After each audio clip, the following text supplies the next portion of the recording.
باللہ من الشیطان اللعین الرجیم بسم اللہ الرحمن الرحیم الحمد للہ رب العالمین والصلاة والسلام والتحیۃ والاکرام علی سیدنا و نبینا و شفیع ذنوبنا و طبیب نفوسنا رحمت للعالمین ابی القاسم مصطفیٰ محمد اللہم صلی علی أهل بيته الطيبين الطاهرين المعصومين المنتخبين المنتجبين لا سيما على بقية الله الأعظم روحي وأرواح العالمين لتراب مقدمه الفداء عجل الله تعالى فرجه الشريف وسهل الله تعالى مخرجه الشريف ولعنة الله على أعدائهم أجمعين من يومنا هذا إلى قيام يوم الدين. اما بعد فقد قال الله الحكيم في كتابه المتين بسم الله الرحمن الرحيم يطعمون الطعام على حبه مسكينا ويتيما واسيرا صدق الله العلي العظيم.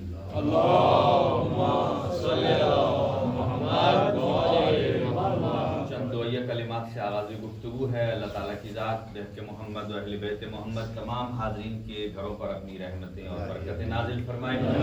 آپ کے مال و رزق میں برکت عنایت فرمائے. خاص طور سے جو مومنین اور مومنات آج امام جعفر صادق علیہ السلام کی نیاز کا اہتمام کر کے لائے ہیں، پکا کے لائے ہیں، اللہ ان کو اجر جمیل عطا فرمائے اور ان کے مال و رزق میں برکت نصیب فرمائے، توفیقات میں اضافہ فرمائے اور ہمیں امام صادق علیہ السلام کے دسترخوان سے ہمیشہ مستفید ہونے کی توفیق عنایت فرمائے اور جتنے حاضرین کے جملہ مومنین مریض ہیں اللہ ان کو شفا نصیب فرمائے اور جو اولاد نہیں رکھتے ہیں اللہ تعالیٰ کی ذات انہیں اولاد عنایت فرمائے، انہیں اولاد عطا کی ہے، نیک اور صالح تربیت کی توفیق نصیب فرمائے. حجت خدا امام زمان اجل اللہ تعالیٰ فرجہ الشریف کا جلد ظہور فرمائے اور ہم سب کو امام علیہ السلام کے امان و انصار میں شمار فرمائے اور اس دنیا کو عدل و انصاف سے پر فرمائے، ظلم اور بربریت کا خاتمہ فرمائے اور جو مریض مومنین ہیں خاص طور سے ہمارے برادر مہدی صاحب اللہ ان کو شفائے کلی نصیب فرمائے. جملہ مومنین ہیں، ہمارے برادر اعظم صاحب کی ہمشیرہ ہیں اللہ ان کو صحت اور تندرستی عطا فرمائے اور برادر اعظم صاحب کی والدہ کے درجات بلند فرمائے.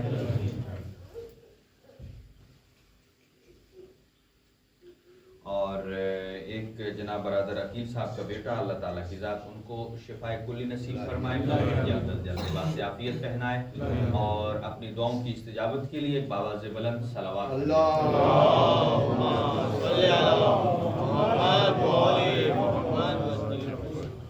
آپ تمام مومنین اور مومنات کو جتنے بھی حاضر ہیں حاضرین کو امام جعفر صادق علیہ السلام کی اس نیاز میں خوش آمدید کہتے ہیں. خوش آمدید. آپ نے اس کا جواب بڑا ہلکا سا دیا ہے، لگتا ہے آپ خوش ہیں. اللہ تعالیٰ کی ذات جنہوں نے اہتمام کیا ہے یقیناً آج یہ ڈبل ثواب ہے. اگر آپ اپنے گھر میں کرتے تو صرف امام جعفر صادق علیہ السلام کی نیاز کا ثواب ہوتا. ہم نے امام کے گھر میں کیا ہے تو یہاں آپ کو دونوں ثواب مل رہے ہیں، بارگاہ امامت میں سے بھی اور خود امام صادق علیہ السلام کا ثواب مل رہا ہے. اور آج اسی مناسبت سے باتیں عرض کریں گے آپ کی خدمت میں کہ نظر امام جعفر صادق علیہ السلام اہل سنت کی کتاب ہے عبد الرحمن جامی، ان کی کتاب ہے شواہد النبوہ. اس میں وہ لکھتے ہیں کہ یہ نیاز کیسے امام صادق علیہ السلام کی نیاز بنی. اہل سنت کے رائٹر ہیں اور انہوں نے لکھا ہے کہ امام جعفر صادق علیہ السلام کے شاگرد تھے اور وہ امام کی خدمت میں آئے، ان کی کوئی مشکل تھی، کوئی حاجت تھی، دعا کرانے کے لیے آئے امام کے پاس اور امام نے فرمایا کہ جب امام کو کہا گیا کہ میرے حق میں دعا کیجئے، جیسا کہ یہاں کوئی اسٹوڈنٹ ہیں وہ دعا کرتے ہیں، آپ سب ہمارا پیپر ہے دعا کریے، کسی مومن نے کسی دکان کا افتتاح کیا ہے اللہ تعالیٰ کی ذات ہمارے کاروبار میں برکت دے. ایسے ہی ایک مومن آئے اور آقا کی خدمت میں کہا کہ آپ میرے حق میں دعا کیجئے. امام نے فرمایا کہ آپ ایک منت مان لو. یہ بات یاد رکھیے کہ قرآن مجید نے مومنین کی صفات میں سے ایک صفت قرار دی ہے کہ جب وہ نظر اور منت مانتے ہیں پھر اسے پورا کرتے ہیں.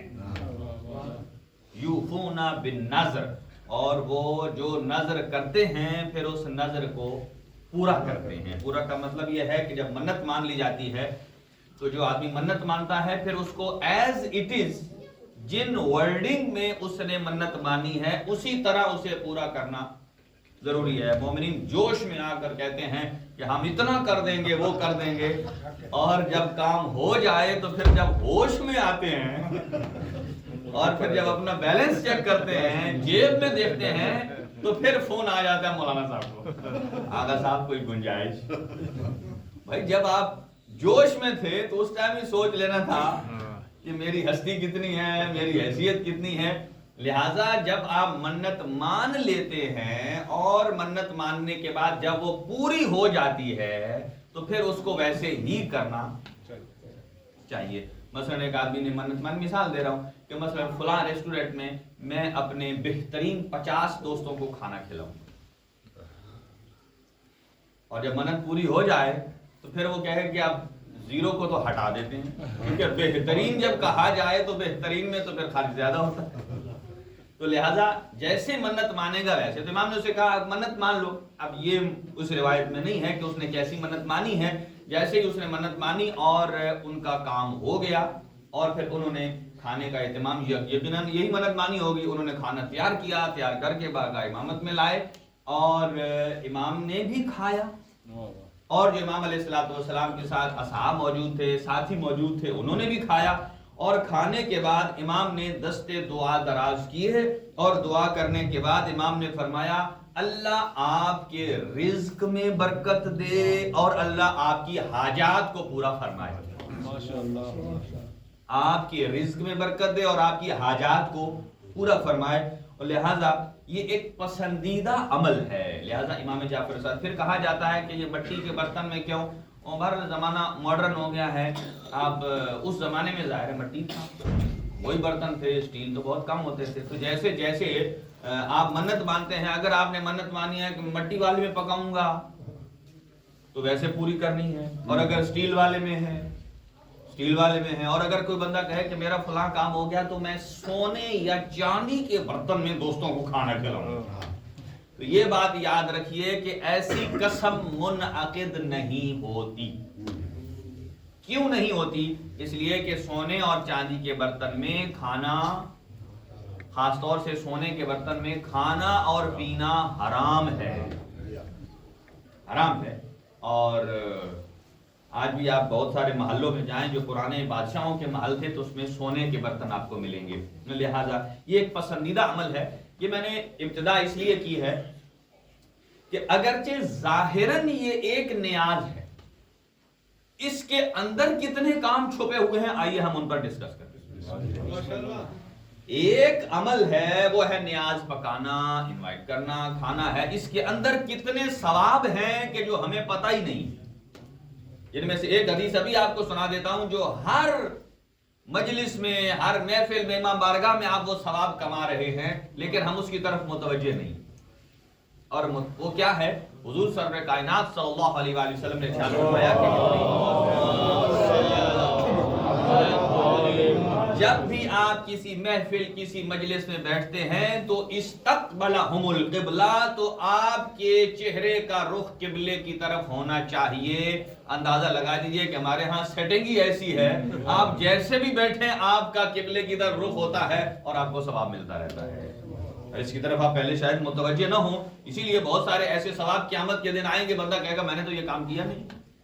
اب آئیے ایک نیاز کے اندر کتنے کام ہیں پھر ان پر ہم ڈسکس کرتے ہیں. اور سب سے پہلا، نیاز پکانے سے پہلے اپنے گھر کو پاکیزہ کیا جاتا ہے. ہر آدمی اپنے گھر کو پاکیزہ کرتا ہے، یعنی اچھا چٹائی بچھائی جاتی ہے، صاف باوضو ہو کر پکایا جاتا ہے. خواتین پکاتی ہیں اتنی عقیدت سے، اتنے احترام سے. تو قرآن مجید ارشاد فرماتا ہے خود اس عمل کا کتنا ثواب ہے. ان اللہ تعالی یحب التوابین ویحب المتطہرین. کہ اللہ تعالیٰ کی ذات توبہ کرنے والوں کو بھی پسند فرماتی ہے اور پاکیزہ ہونے اور کرنے والوں کو بھی پاک فرماتی ہے، محبت فرماتی ہے۔ لہذا توبہ کا مطلب یہ ہے کہ انسان گناہوں سے پاک ہو کر پاکیزگی کے مرحلے میں جا رہا ہے، اور متطہرین کا مطلب یہ ہے کہ انسان طیب اور طاہر ہو کر اس نیاز کا اہتمام کر رہا ہے۔ تو گویا ظاہراً نیاز ہے اور اس کے اندر ایک ہے طہارت کا اہتمام۔ جتنا انسان پاکیزہ ہوتا جاتا ہے اتنا ہی قرب خداوندی حاصل ہوتا جاتا ہے۔ اسی لیے چھٹے امام ارشاد فرماتے ہیں اگر کوئی شخص چاہتا ہے کہ اس کی لائف لمبی ہو تو ہمیشہ باوضو رہے، باوضو رہے، یعنی جب آنکھ اس کی کھلے، جب بیدار ہو، ممکن ہو تو اپنے آپ کو باوضو رکھے۔ دو کام۔ اور تیسرا، جب ہم نیاز پکاتے ہیں تو اس میں دوسرے کو انوائٹ کیا جاتا ہے، دعوت دی جاتی ہے کہ آئیے اور امام جعفر صادق علیہ السلام کی نیاز تناول فرمائیے۔ تو انوائٹ کرنا بھی ایسا ہے کہ خود چھٹے امام ارشاد فرماتے ہیں کہ جو آدمی کسی مومن کو کھانا کھلاتا ہے، توجہ ہے آپ حضرات، یہ نیاز امام جعفر صادق علیہ السلام والی آگے سے رسپانس نہیں ہے جو آپ دے رہے ہیں، یعنی کہ جو آدمی کسی مومن کو کھانا کھلاتا ہے، ایک مومن کو کھانا کھلائے، اللہ اسے 3 جنتوں سے سیراب کرے۔ سبحان اللہ، سبحان اللہ، واہ واہ۔ کھلائے گا ایک کو اور سیراب 3 جنتوں سے ہوگا، اور اگر کوئی امام بارگاہ میں لے آئے اور کھلائے بھی بہت ساروں کو، جنتیں بھی کئی ہو جائیں گی، اس کی آپ ملٹیپل کر لیجئے۔ 3 جنتوں میں سے کھلائے گا، ایک جنت الفردوس، دوسری جنت عدن اور تیسری جنت طوبہ۔ اس کا مطلب یہ ہے کہ انسان اس زمین پر بیٹھ کر نیاز امام جعفر صادق علیہ السلام کی وساطت سے اللہ کی 3 جنتوں میں سے کھا لیتا ہے۔ اور یہ تو تھا انوائٹ کرنا۔ حضرت ابراہیم علیہ السلام کے لیے یہ تھا کہ وہ جب بھی کھانا کھاتے تھے تو کسی کے ساتھ کھاتے تھے، جب کوئی نہیں ہوتا تھا تو گلی میں کھڑے ہو جاتے تھے، کسی گزرنے والے کو لے آتے تھے، اپنے دسترخوان پر بیٹھا کر کھلاتے تھے۔ ہمارے ہاں کیا یہ کیفیت ہے؟ ہم تو جس ہوٹل میں جاتے ہیں کمان جب دیتے ہیں تو دائیں بائیں دیکھتے ہیں کہ کوئی دیکھنے والا تو نہیں۔ اگر نیت ہی ایسی ہو تو پھر اجر کیا ملے گا؟ اور پھر فرمایا تیسرا یہ ہے دعوت کو قبول کرنا۔ اب یہاں شاید انوائٹ کرنے والے کم اور دعوت کو قبول کرنے والے زیادہ ہوں گے، اور اس کا مطلب یہ نہیں ہے کہ ان کا ثواب کم ہے، نہیں، سنیے گا، کہا دعوت کو قبول کرنے والے۔ نبی مکرم صلی اللہ علیہ وآلہ وسلم نے فرمایا کہ آپ ارشاد فرماتے ہیں کہ جب مولا کائنات سے بھی منسوب ہے یہ روایت کہ جب کوئی مہمان آتا ہے تو اپنا رزق ساتھ لے کر آتا ہے اور آپ کے گناہوں کو ساتھ لے کر جاتا ہے۔ ماشاءاللہ، ماشاءاللہ قبلہ۔ اور امیر المومنین فرماتے ہیں کہ جب جس انسان کو مہمان کے آنے کی آہٹ محسوس ہو اور وہ خوشی کا اظہار کرے، مہمان کے آنے کی آہٹ محسوس ہو قدموں کی کہ مہمان آ رہا ہے، اور وہ سرور اور خوشی محسوس کرے، تو کہا اللہ رب العالمین زمین و آسمان کے دروازے اس پر کھول دیتا ہے، اور جس پر اللہ دروازے کھول دے پھر اسے کوئی بات نہیں کر سکتا ہے۔ اور اسی طرح اور پھر نبی معظم نے فرمایا کہ اس بندے سے بہتر کوئی نہیں ہے کہ جو سب سے بڑا مہمان نواز ہو۔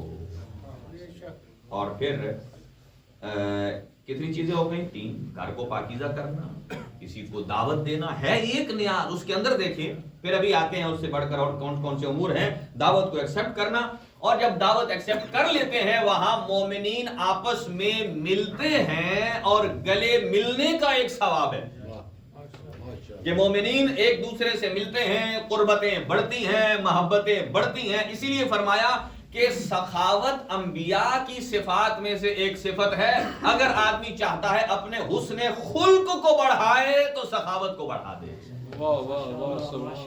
سخاوت کو بڑھا دے۔ تو مومنین آپس میں جب ملتے ہیں تو نبی پاک صلی اللہ علیہ وآلہ وسلم نے فرمایا کہ واجبات پر عمل کرنے کے بعد، واجبات پر عمل کرنے کے بعد سب سے بہترین عمل کیا ہے؟ ادخال السرور فی قلب المؤمن، کہ مومن کے دل میں سرور کو داخل کرنا۔ واہ واہ واہ، واجبات پورے کرنے کے بعد فرمایا سب سے اہم کام یہ ہے کہ کسی مومن کے قلب میں سرور پیدا کرنا، اور یہ بہت بڑی ایک صفت ہے۔ اور پھر اس کے بعد ایک اور صفت ہے کہ جب مومنین آپس میں ملتے ہیں اسی نیاز کے بہانے آپس میں مشاورت کرتے ہیں، ایک دوسرے کے معاملات میں ایک دوسرے کی مدد کرتے ہیں اور ہیلپ کرتے ہیں، اور اگر ہیلپ نہ کر سکے تو مشورہ کرنے سے انسان، اسی لیے کہا ہے کہ بہترین انسان کا جو دوست ہے وہ مشاور ہے۔ اور جہاں اجتماع ہوتا ہے، اسی لیے روایات میں ہے کہ ید اللہ علی الجماعہ، کہ اللہ کا ہاتھ ہمیشہ جماعت کے اوپر ہوتا ہے، یعنی جہاں اجتماع ہوتا ہے ان کے اوپر یقیناً اللہ کی مدد ہے، اللہ کا ہاتھ ہے، اللہ کی رحمت ہے اور اللہ کی برکت ہے۔ اور جو آدمی انفرادی طور پر کرتا ہے تو روایات میں ہے فی الانفراد عذاب و فی الاجتماع ثواب، کہ انفرادی کاموں میں ترجمہ سخت نہ ہو جائے کہ ثواب نہیں ہے یا کہیں کم ثواب ہے، لیکن جہاں انسان اجتماع کی سوچتا ہے، چونکہ انسان نکلا ہی انس سے ہے اور انس اکیلا نہیں ہوتا جب تک کوئی اور چیز نہ ہو، اسی لیے انسان کو انسان اس لیے کہا جاتا ہے، ایک دوسرے سے انس کرتا ہے۔ لہذا ایک نیاز کے اندر کتنی چیزیں اکٹھی ہو گئیں۔ اب جہاں نیاز کے نام پر مومنین جمع ہوتے ہیں تو اس محفل مجلس کو کیسا ہونا چاہیے، سنیے بزبان امام صادق علیہ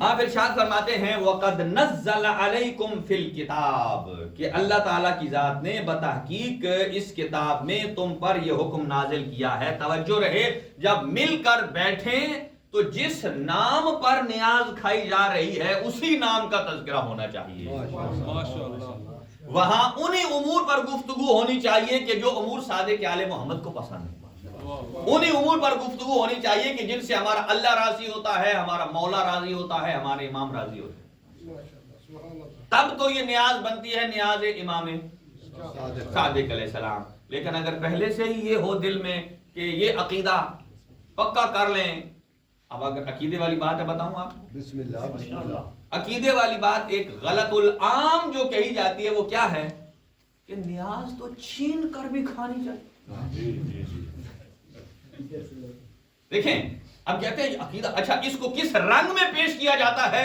اس رنگ میں پیش کیا جاتا ہے کہ نیاز تو چھین کے کھانی چاہیے، جب نیاز بٹنا شروع ہوتی ہے وہاں جم گٹھا ہو جاتا ہے ہر کوئی۔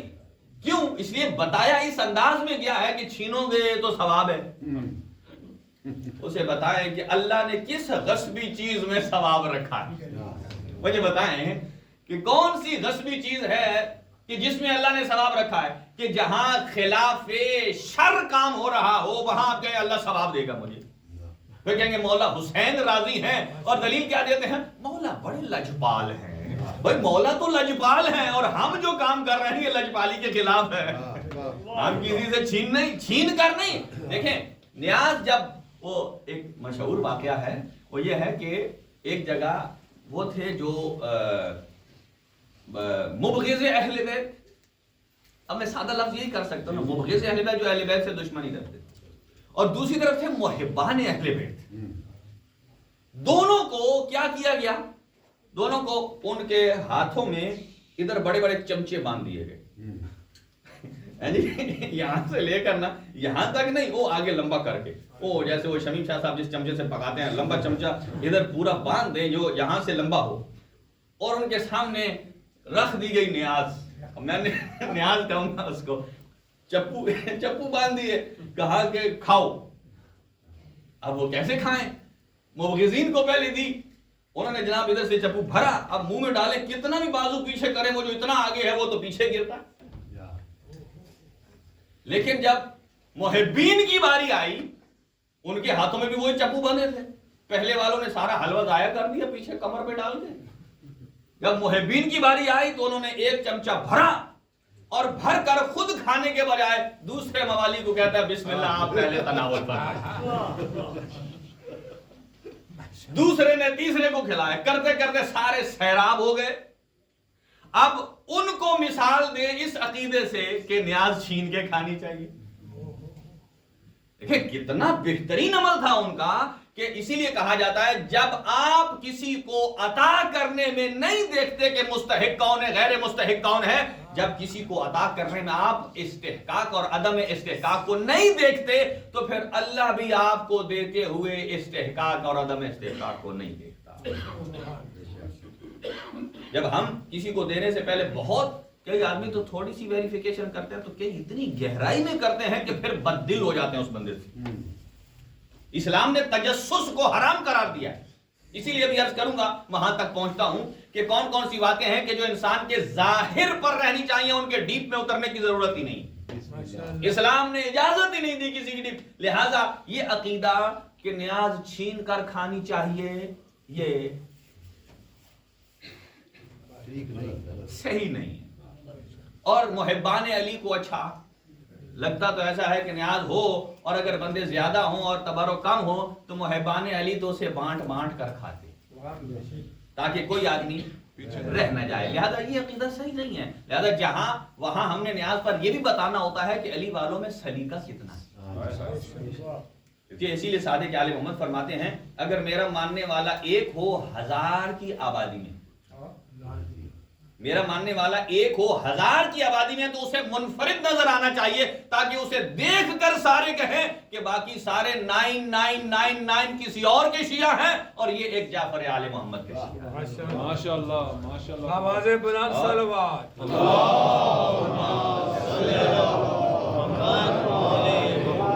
تو گفتگو کیسی ہونی چاہیے جعفر صادق آل محمد کی نیاز پر؟ قرآن کیا کہتا ہے کہ اللہ نے اس حکم کو نازل کیا ہے کہ ان اذا سمعتم آیات اللہ یکفر بہا، جب آپ اپنے کانوں سے سنیں کہ اللہ کی آیات کو جھٹلایا جا رہا ہے، وَيُسْتَهْزَأُ بِهَا، اور اللہ کی آیات کا مذاق اڑایا جا رہا ہے، فَلَا تَقْعُدُوا مَعَهُمْ، آپ ان کے ساتھ نہ بیٹھیے جو اللہ کی آیات کا انکار کرتے ہیں یا اللہ کی آیات کا مذاق اڑاتے ہیں. ان کے ساتھ نہیں بیٹھنا. حتی یخوضوا فی حدیث غیرہ، یہاں تک کہ وہ اپنا ٹاپک چینج کر کے دوسری طرف نہ لے آئیں. اور کہا اگر آپ بیٹھیں گے اس کیفیت میں تو کیا ہوگا؟ قرآن کہتا ہے انکم اذا مثلہم، آپ بھی پھر ان جیسے ہو جائیں گے. اسی لیے کہا جاتا ہے بد سے بدنام برا. جب نیاز امام صادق علیہ السلام، اس کا مطلب یہ ہے کہ سارے افراد جمع ہوئے ہیں صادق آل محمد کے نام پر.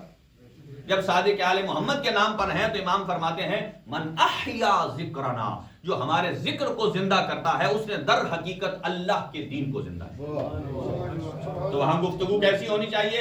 وہاں گفتگو ہونی چاہیے اس پر کہ جس پر اللہ راضی ہو، اس پر نہ یہ کہ یہ پکا کیسا ہے، اس میں میٹھا زیادہ ہے، اس میں نمک کم ہے. یہ ثانوی چیزیں رہ جاتی ہیں، یہ بہت نیچے کی لیول کی چیزیں ہیں. اصل میں دیکھیں کہ جعفر صادق آل محمد کے دسترخوان سے ایک تو ہمیں جسم کی خوراک ملتی ہے، دوسری ہمیں روح کی غذا کون سی ملتی ہے جس سے ہم تر و تازہ ہو جاتے ہیں. تو لہٰذا ایسے مقامات پر اگر آیات قرآنی کا انکار ہو، لہٰذا بہت ساری چیزیں میں اپنے دوستوں کو بتاتا رہتا ہوں آہستہ آہستہ. مثلاً آج کل ایک نیا ٹرینڈ بن گیا ہے اور وہ کیا ہے کہ جشن پر نیاز تو ہوتی ہے الحمدللہ، اور اس کے ساتھ کیک بھی ہوتا ہے الحمدللہ، سویٹ ہے. اب یہ ہے کہ وہ پہلے سویٹ کیک ذوالجناح کو کھلاتے اور پھر اس کے منہ سے جو نکلا ہوا ہے وہ پھر دوسروں کو کھلاتے. اب مجھے یہ بتائیے دیکھنے والے کیا کہیں گے؟ میں بھی ہو سکتا ہے آپ کے بند کمرے میں آپ کا عمل صحیح ہو، میں مثال دے رہا ہوں، لیکن دیکھنے والا کیا کہے گا؟ لہذا اس وقت مکتب اہل بیت کوئی اکیلا مکتب نہیں ہے. دنیا میں ہر بندے کا اپنا مکتب ہے، ہر گروہ کا اپنا مکتب ہے، اور اگر اس مکتب میں اگر آپ مکتب اہل بیت کو روشناس کرانا چاہتے ہیں تو پھر ہمیں یہی ماننا پڑے گا۔ امیر المومنین نہج البلاغہ میں فرماتے ہیں اعینونی بورع واجتہاد، کہ میری مدد کرو واجبات پر عمل کر کے اور حرام کاموں سے بچ کر۔ اب مجھے بتائیے کہ واجبات پر عمل کرنے سے ہمیں فائدہ ہوگا یا ہمارے مولا کو؟ ہمیں ہوگا۔ اور گناہ سے رکیں گے تو کس کو فائدہ ہوگا، ہمیں یا ہمارے مولا کو؟ مولا علی فرماتے ہیں کہ میری مدد کرو۔ اعینونی کا مطلب یہ ہوتا ہے کہ میری ہیلپ کرو، میری مدد کرو۔ آج تک تو ہم پڑھتے آئے میرے مولا علی مشکل کشا ہیں، آج مشکل کشا خود فرماتے ہیں شیعوں کو میری مدد کرو۔ یہ کیسی مدد ہے؟ یہ ویسی مدد نہیں ہے۔ امیر المومنین فرماتے ہیں میری مدد کرو بے ورع واجتہاد، اس لیے کہ جب سے آپ نے اپنے آپ کو شیعہ کہلوانا شروع کیا ہے تو اب آپ کا ایک نام نہیں ہے، آپ کے دو نام ہیں۔ ایک نام وہ ہے کہ جو آپ کے والدین نے آپ کا نام رکھا، اور دوسرا نام وہ ہے جو آپ نے باقاعدہ میں ہوش و حواس اپنا نام رکھا ہے کہ میں شیعہ علی ہوں۔ کہا جب شیعہ علی ہوں کو نعرہ لگایا، اس کا مطلب یہ ہے اب تیری پہچان صرف تیری نہیں ہے، وہ مجھے علی کی پہچان ہے۔ اس لیے کہ جس علاقے میں آپ رہیں گے، واجبات پر عمل کریں گے، حرام کاموں سے بچیں گے، اخلاق حسنہ کو اپنائیں گے، تو لوگ یہ کہیں گے کہ یہ اتنا اچھا ہے تو اس کا امام کتنا اچھا ہوگا۔ اور اسی لیے تو اسلام اور دین کی بعض مقامات پر جو بدنامی ہوتی ہے، اسلام کے جو پرنسپل ہے وہ بہت اچھے ہیں، لیکن جو مسلمان ہیں اس کی حرکتوں کی وجہ سے دنیا اسلام سے بددل ہو جاتی ہے۔ لہذا فرمایا ایسے مقامات کے جہاں دین کی توہین کی جائے ان مقامات سے اپنے آپ کو دور رکھنا ہے۔ اور پھر بہت ساری چیزیں ہیں اور اس کو بعد میں عرض کرتا ہوں۔ اور سب سے بڑی چیز یہ ہے مجالست، یہ پورا چیپٹر ہے اخلاقیات میں کہ کس کے ساتھ بیٹھنا ہے۔ اللہ کا شکر ادا کریں کہ نیاز امام جعفر صادق علیہ السلام کے صدقے میں اللہ نے ہمیں وہ مومنین اور وہ مجالست عطا کی ہے کہ جس میں ساری کی ساری وہ صفات ہیں کہ جو صادق آل محمد نے بیان فرمائی۔ سبحان اللہ۔ اب آپ سنیے کیا صفات ہیں۔ امام فرماتے ہیں پہلی تو بات یہ ہے کہ حضرت لقمان نے فرمایا کہ اپنے بیٹے کو فرمایا کہ کس کس کے ساتھ بیٹھنا ہے۔ جالس العلماء، علماء کے ساتھ بیٹھنا، وزاحمہم برکبتیہ، اور ان کے سامنے ایسے نہیں اکڑ کر، دو زانو ہو کر بیٹھنا۔ کہا کیوں؟ کہا فإن اللہ تعالی یحیی القلوب بنور الحکمہ کما یحیی الارض بوابل السماء، کہ اللہ تعالیٰ کی ذات وعظ و نصیحت اور حکمت سے دلوں کو ویسے ہی زندہ کرتی ہے جیسے بارش بنجر زمین کو زندہ کرتی ہے۔ تو یہ کہاں ہوتی ہے؟ جب آپس میں بیٹھ کر ایسے ہوں جو آپس میں وعظ و نصیحت کر سکیں، اسے کہتے ہیں امر بالمعروف۔ یہ کہاں ہوتا ہے؟ یہ امام صادق علیہ السلام کی نیاز کے صدقے میں ہم سارے جمع ہیں۔ اور اگلے سنیے کہ فرمایا کہ رسول خدا صلی اللہ علیہ وسلم کا ارشاد ہے، آپ فرماتے ہیں کہ جو حضرت عیسیٰ علیہ السلام کے دوست تھے، حواری تھے، انہوں نے حضرت عیسیٰ سے پوچھا یا نبی اللہ ہمیں کیسوں کے پاس بیٹھنا چاہیے، کیسوں کے پاس بیٹھنا چاہیے؟ حضرت عیسیٰ نے فرمایا، جب کہا من نجالس، تو آپ نے فرمایا پہلی صفت اس کے ساتھ بیٹھنا ہے من یذکرکم اللہ رؤیتہ، ایسے کے ساتھ بیٹھے جس کو دیکھنے سے خدا یاد آ جائے۔ سبحان اللہ۔ اب اپنے خود انتخاب ہم نے کرنا ہے، کس کے ساتھ بیٹھنا ہے جس سے خدا یاد آتا ہے، جو توحید کی بات کرے، جو نبوت امامت کی بات کرے، جو عدالت اور قیامت کی بات کرے، جو اصول دین فروع دین کی بات کرے، جو امر بالمعروف کی بات کرے، نہی عن المنکر کی کرے۔ اس کا مطلب یہ ہے اس کے ایک ایک عمل ہمیں اللہ کی طرف لے کر جا رہا ہے، ایک ایک عمل اللہ کی طرف۔ تو پہلی چیز، اور جس کے پاس ہم بیٹھے اور وہ اپنی الٹی گنتی شروع کر دے، اور میں نے اتنے مکان لیے، میرے مکان کی اتنی ویلیو ہے، میرے پاس یہ گاڑی ہے، میں نے فلاں بزنس کیا ہے۔ اب مجھے بتائیے صادق آل محمد فرماتے ہیں ایسے کے پاس بیٹھے جس سے اور جس سے انسان خدا بھلا دے، دوسری صفت فرمایا دوسری کیا ہے؟ وَيَزِيدُ فِي عِلْمِكُمْ مَنْطِقُهُ. ظاہر ہے جس سے ملیں گے وہ چپ کر کے تو نہیں بیٹھے گا، گھر سے ہونٹ تو سیل کر کے نہیں آیا، بولے گا. فرمایا ایسے کے ساتھ بیٹھو جس کا بولنا آپ کے علم میں اضافہ کرے، جس کا بولنا ہمارے علم میں اضافہ کرے.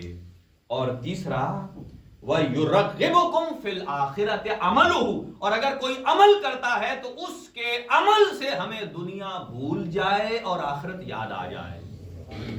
دیکھیں یہ ہے کہ امام صادق علیہ الصلوۃ والسلام کے محبین جب آپس میں بیٹھتے ہیں تو کون سی صفات؟ اور دو اور صفتیں سنیے پھر بڑھتا ہوں آگے.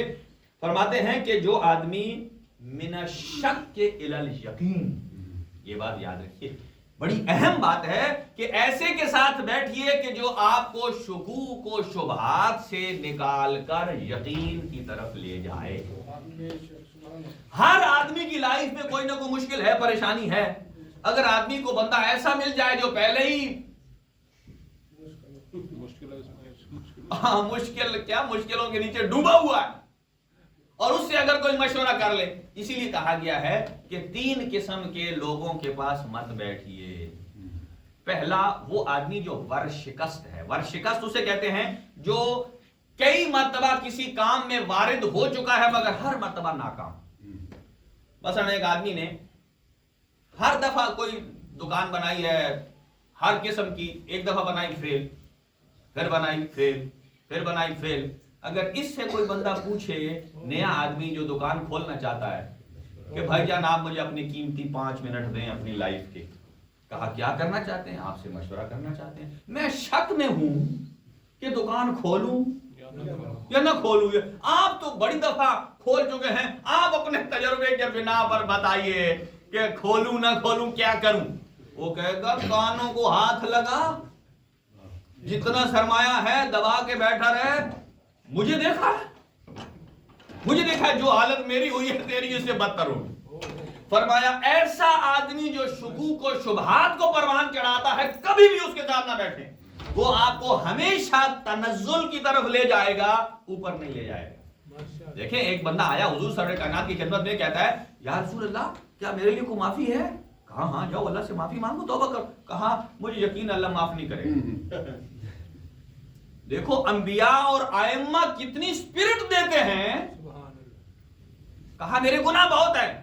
کہا پھر بھی استغفار کر. کہا کتنے گناہ ہیں؟ آسمان کے ستاروں سے زیادہ. کہا جی ہاں. فرمایا استغفر اللہ، یا پھر بھی اللہ سے توبہ کر. سبحان. پھر آیا کہتا اللہ معاف نہیں کرے گا. یہ بندہ کیا تھا؟ مایوس ہوا تھا. اسی لیے کہا ہے کہ اسلام میں یأس اور نا امیدی سب سے بڑا گناہ ہے.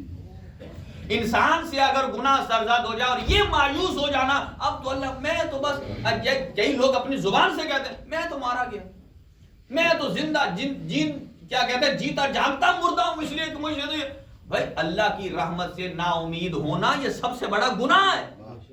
ماشاءاللہ ماشاءاللہ. دیکھیں کوئی آدمی ان 14 کے بعد معصوم نہیں ہے. ہر آدمی گناہ گار ہے، لیکن جب گناہ ہو جائے تو اپنا دامن جو ہے وہ امید سے چھوڑنا نہیں ہے. مولا کائنات ناج البلاغہ دعائے کمیل میں فرماتے ہیں اے اللہ تیری ذات اور تیرے فضل سے جو ہمیں امید وابستہ ہے کبھی اس سے منقطع نہ کرنا. یہ حضرت عائشہ کی روایت ہے. وہ فرماتی ہیں میں نے آدھی رات میں نبی پاک کا بستر دیکھا تو خالی تھا. میں ڈھونڈنے کے لیے باقی حجرات میں گئی تو میں پلٹ کے آئی تو دیکھا وہ کہیں نہیں تھے، اپنے ہی حجرے میں تھے اور ریت کا سرانہ بنا کے سجدے میں سر رکھ کے نبی پاک گریا فرما رہے تھے. اور کتنا گریا کہ آنکھ سے نکلنے والا آنسو اتنا گرا ٹک ٹک ایک ایک کر کے کہ زمین میں کھڈا بن گیا. اور فرمایا میں قریب ہو کر میں نے سنا تو کیا کہہ رہے تھے؟ یہ جملہ سننے والا ایک ہی جملہ بار بار دوہرا رہے تھے. فرمایا الہی و ربی و سیدی و مولائی لا تکلنی طرفت عین ابدا. اے اللہ یہ پلک جھپکنے کی مقدار بھی مجھے میرے نفس کے حوالے نہ کرنا، اتنی مقدار بھی مجھے نفس کے حوالے نہ کرنا. لہذا اسی لیے فرمایا ایسا آدمی جو آپ کو شکوک و شبہات میں ڈالے اس کے پاس کبھی نہ بیٹھنا، ایسے کے پاس بیٹھو جو شک سے نکال کر یقین کی طرف لے جائے، اور اس کو احادیث سنائیے، اہل بیت کا کے فرامین سنائیے، تاکہ اس کا دل جو بجھا ہوا ہے وہ تازہ ہو جائے، وہ روشن ہو جائے۔ اور اگلی شرط کس کے پاس بیٹھنا ہے؟ من الریاء الی الاخلاص، ایسے بندے کے پاس بیٹھیے جو ریاکاری سے نکال کر آپ کو اخلاص میں ڈالے، کیونکہ آج کل سوشل میڈیا کا دور ہے، ہر آدمی میں چھوٹی سی ریا تو آ جاتی، چھوٹی سی ریا تو آ ہی جاتی ہے۔ تو بہرحال اللہ تعالیٰ کی ذات سے توبہ اور استغفار کرنی چاہیے کہ انسان اپنے ہر عمل میں اللہ کو حاضر ناظر رکھے۔ اور پھر فرمایا کہ من الکبر الی التواضع، ایسے کے پاس بیٹھنا ہے کہ جو آدمی کو تکبر سے نکالے اور تواضع کی طرف لے آئے۔ اور علامہ مرحوم فوت ہو گئے، بہت بڑے خطیب آل محمد ان کا نام تھا، وہ فرمایا کرتے تھے کہ یہ جو تکبر کی مثال دیتے تھے کہ یہ جو فٹ بال ہے نا، کہا آپ کبھی مارکیٹ میں لینے گئے ہیں فٹ بال کو؟ کہا وہ تو جو رکھا ہوتا ہے وہ شو پیس میں، وہ جو سامنے ڈیکوریشن پیس میں بڑا سجا کے خوبصورت اس کو دھاگے سے لٹکا کے بعد ہوتا ہے ڈبے میں رکھ کے، کہا یہ ہے تو فٹ بال، لیکن یہاں کتنی عزت سے رکھا گیا ہے، کتنے اچھے مقام پر اسے رکھا گیا ہے، لیکن جیسے ہی آپ اسے خریدیں گے پیسہ دے کر، اس میں بھریں گے ہوا، اب اس کا حل یہ ہے کہ اسے شو پیس میں نہیں رکھیں گے، اسے اتار دیں گے میدان میں۔ اب جب میدان میں اتار دیں گے تو اب اگر کوئی اسے ہاتھ لگائے گا تو جرمانہ ہو جائے گا۔ اسے سارے اپنے پیر کی نوک پر رکھتے ہیں، کہا فٹ بال جب میدان میں آ جائے تو اسے سارے اپنے پیر کی نوک پر رکھتے ہیں۔ دنیا میں آپ کسی کو کہتے ہیں فلاں کو جی میں اپنے پیر کی ٹھوکر پہ رکھتا ہوں، اچھا وہ جسے پیسہ دے کر آپ نے خریدا، جسے آپ پیر کی ٹھوکر پر رکھتے ہیں، فرمایا یہ تو فٹ بال ہے، یہ تو دکان میں بڑا شو پیس میں تھا۔ کہا جب سے اس کے اندر تکبر کی ہوا آ گئی ہے کہ جس میں تکبر کی ہوا آ جائے پھر ہر آدمی اسے اپنی جوتے کی نوک پر رکھتا ہے۔ کہا ایسے کے ساتھ مجالست ہونی چاہیے کہ جو انسان کو تکبر سے نکال کر خشوع و خضوع کی طرف لے آئے۔ اور آخری پوائنٹ اس کا یہ ہے، فرمایا من الغش الی النصیحہ، جو دھوکہ دہی سے نکال کر حسن سلوک کی طرف لے آئے۔ اور پھر بہت ساری روایات ہیں یہاں بیان فرمایا کہ یہاں ایک اور روایت سناتا ہوں آپ کو۔ ویسے تو وہ صفات ہیں کہ جو امام نے بیان فرمائی ہیں کہ جہاں آپ مجالست کرتے ہیں ایک دوسرے کے ساتھ، ان میں ایک صفت ہونی چاہیے سخاوت کی، اور فرمایا کہ سخاوت انبیاء کے صفات میں سے ہے، اور سخی ہوتا ہی وہی ہے جو صاحب یقین ہو۔ کہا کیوں؟ کہا صاحب یقین کو سخی اس لیے کہا گیا ہے کہ کوئی آدمی جب اپنے مقصد کو جانتا ہے تو پھر اس پر خرچ کرنا آسان ہو جاتا ہے۔ جیسے کسی اسٹوڈنٹ نے اگر ڈگری لینی ہے میڈیکل کی تو وہ کالج یونیورسٹی میں پڑھتا ہے تو اسے پتا ہے کہ مثلا یہ میری ڈگری ہے 50,000 یورو، 4 سال میں مجھے اتنا خرچ ہوگا۔ اب چونکہ ڈگری اسے مقصد پتا ہے کہ میں نے اسے لینا ہے، اب اس کے لیے منتھلی ایئرلی جو بھی ہے سیمسٹر وائز وہ فیس دیتا ہے، اب اسے آسان لگتی ہے کیونکہ اسے مقصد پتا ہے مجھے مل جائے گا۔ جسے پتا ہو کہ 4 سال فیس بھی بھرتا رہوں گا اور آخر میں نہیں ملے گی، اس کے لیے ایک ایک روپیہ جیب سے نکالنا مشکل ہو جاتا ہے۔ اسی لیے کہا جسے مقصد پر یقین ہوتا ہے اس کے لیے خرچ کرنا آسان ہوتا ہے۔ اللہ نے اسے صفات انبیاء میں سے اس لیے رکھا ہے جو سخی ہوتا ہے وہ صاحب یقین ہوتا ہے۔ اور پھر فرمایا کہ اس معاملے میں کبھی کنجوس نہیں ہونا چاہیے۔ پھر فرمایا سخی دوسروں کے پاس جا کر اس لیے کھاتا ہے تاکہ کل وہ میرے پاس آ کر کھائیں۔ میں سخی کوئی انوائٹ کرتا ہے تو اس کی انویٹیشن کو ایکسپٹ کرتا ہے، اس کے دسترخوان پر کھاتا ہے جا کر تاکہ کل کو وہ میرے دسترخوان پر آ کر کھائیں۔ اور جو بخیل اور کنجوس ہے فرمایا اس جیسے نہ ہو جاؤ. وہ آج کسی کے دسترخوان پر اس لیے نہیں جاتا آج اس لیے نہیں جاتا کہ کل کوئی میرے پاس نہ آ جائے. اب سنیے پھر فرمایا اس نیاز 5 منٹ اور میرے برداشت کرے مجھے. نیاز امام جعفر صادق علیہ السلام ہے اور جو ہم آپس میں نیاز کے سبب سے ایک دوسرے سے ملتے ہیں تو کیسی گفتگو ہونی چاہیے, کیسا دوست ملنا چاہیے.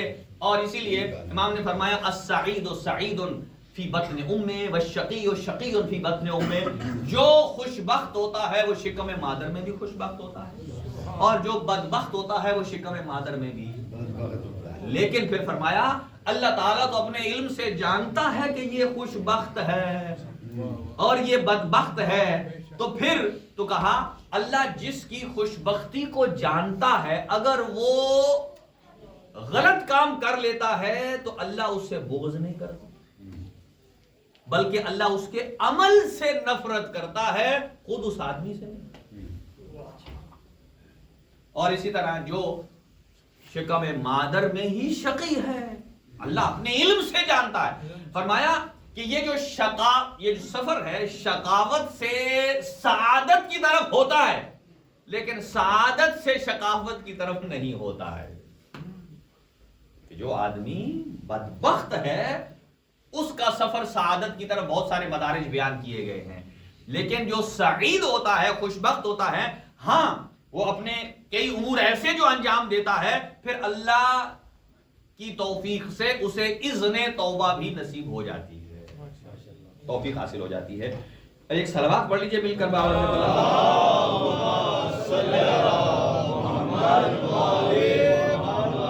امام صادق علیہ السلام فرماتے ہیں, آپ فرماتے ہیں کہ ایاکم ومجالسۃ الموتى, کبھی مردوں کے ساتھ نہ بیٹھنا.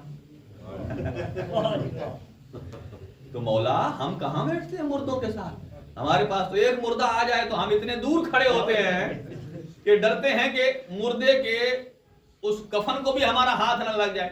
اور یہ سلام ہے ان مومنین کو مومنات کو کہ جو مردے کو غسل دیتے ہیں. اتنا بڑا ثواب ہے.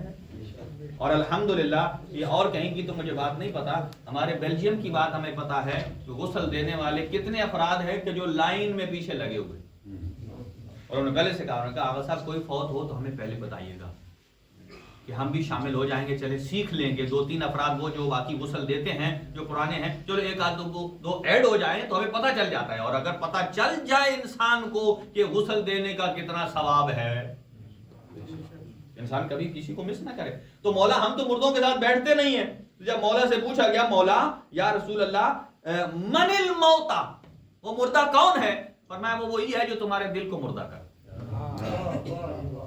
جو اپنے برے خیالات سے دل کو مردہ کر دے.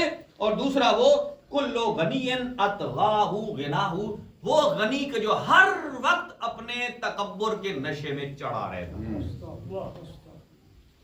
چونکہ وہ مردہ کرتا ہے. اور پھر فرمایا لا تصحبوا اہل البدع, کبھی بھی اہل بدعت کے ساتھ نہ بیٹھو.